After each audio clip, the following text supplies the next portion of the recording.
જામનગરના કચ્છને જોડતા હાઈવે ઉપર ટ્રાફિક જામ અત્યારે જોવા મળી રહ્યો છે। મોરબીમાં પડેલા ભારે વરસાદને કારણે વાહન વ્યવહાર ખોરવાયો છે। આમરણલ પુલ પાસેથી ડેમી નદી પરના ડાયવર્ઝનનું ધોવાણ થયું છે। ભારતમાલા હાઈવેની કામગીરીને લઈ અને ડાયવર્ઝન આપવામાં આવ્યું છે। દ્રશ્યમાં તમે જોઈ શકો છો જામનગર અને કચ્છને જોડતો આ હાઈવે કે જ્યાં ટ્રાફિક ખોરવાયો છે। મોરબીમાં ભારે વરસાદ પડ્યો તેને કારણે આ સ્થિતિનું નિર્માણ થવા પામ્યું છે। આમરણ પુલ પાસેની ડેમી નદી પરના ડાયવર્ઝનનું ધોવાણ થયું છે।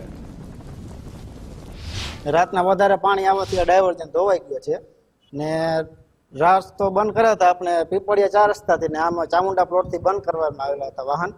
અત્યારે વાહનો ત્યાં ફસાયેલા છે, ચા પાણીની કંઈ અહીંયા વ્યવસ્થા નથી તો આ લોકો જાશે ક્યાં ને છતાંય આપણે રોલને બધે ફરીને જવું પડે ટંકાર થઈ એવી પરિસ્થિતિ છે।